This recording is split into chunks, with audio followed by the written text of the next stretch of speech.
મિત્રો અને પશુ મિત્રો સ્વાગત છે આપ સર્વનું આજના નવા વિડીયોમાં। તો ખેડૂત મિત્રો પશુપાલક આજે આપણે એક સરસ મજાના ટોપિક વિશે વાત કરીશું। તે પહેલા આપણી યુટ્યુબ ચેનલ ખેતી તમામ ખેડૂત પશુપાલક મિત્રોને મારા જય કૃષ્ણ।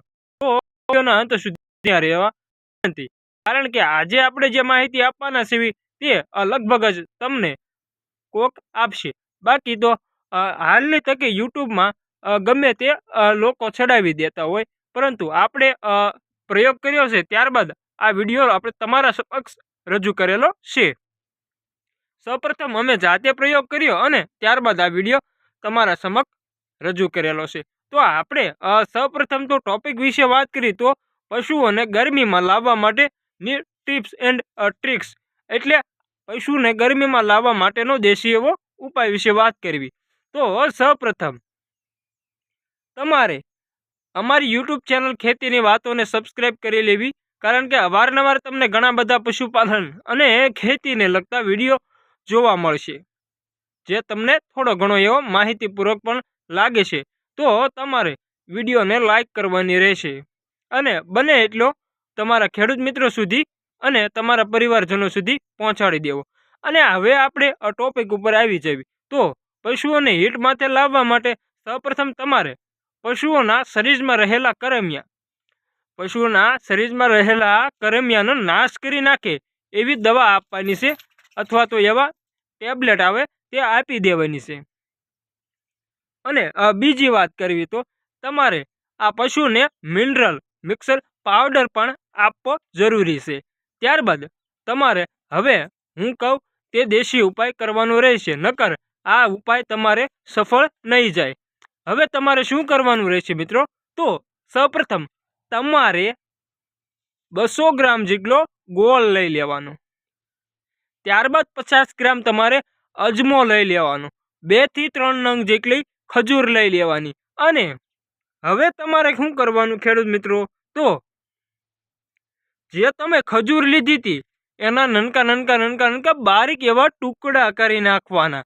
ત્યારબાદ જે તમે અજમો લીધો તો એ અજમાને પણ એમ કહેવાય કે સાવ ભૂકી કરી નાખવાની અને ખજૂર અને અજમાને મિક્સન કરી નાખવાના।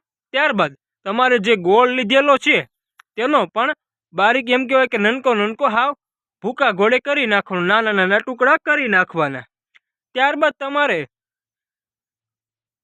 અજમો અને ખજૂરના બેના ટુકડા જે તમારે હતા એ ગોળ ભેગા સારી રીતે મિક્સન કરી દેવાના।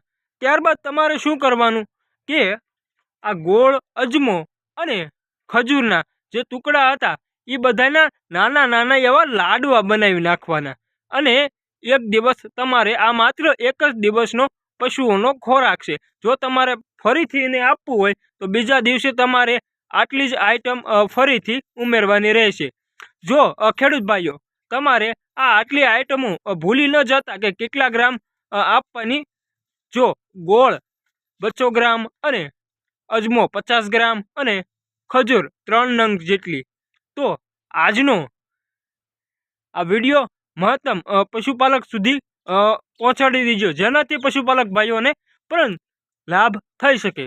અને અવારનવાર ઘણા બધા એવા પશુભાઈ છે જે પશુઓ ગરમીમાં ન ઠેરાતા હોય તે માટે પશુ ચિકિત્સકને બોલાવી અને ઘણા બધા એવા ખર્ચા કરતા હોય છે, તેને અટકાવો અને આવી દેશી ઉપાય અને ટિપ્સ એન્ડ ટ્રિક્સનો ઉપયોગ કરો તો પણ તમને લાભ મળી શકે છે। આપણા પૂર્વજો પહેલાં આવી રીતે જ પશુઓનો ઉપચાર કરતા હતા। અત્યારે આપણે હાલની તકે વધુ પડતા પશુ ચિકિત્સકોને બોલાવી છે, માટે હવે આ વિડીયોને તમે બને એટલો પશુ ચિકિત્સક સુધી પહોંચાડી દો, જેનાથી તેમને પણ થોડો ઘણો એવો લાભ થઈ શકે। તો પશુપાલક મિત્રો આજનો આ વિડીયો તમને થોડો ઘણો પણ માહિતીપૂર્વક લાગ્યો હોય ને તો આ વિડીયોને શેર કરી દેજો, જેનાથી અન્ય પશુપાલક ભાઈ પાસે આ વિડીયો આપણો પહોંચી જાય। નમસ્કાર પશુપાલક મિત્રો, ફરી મળીશું એક નવા અને આવા જ સરસ મજાના વિડીયોમાં અને આવા જ ટોપિકમાં। જય શ્રી રામ।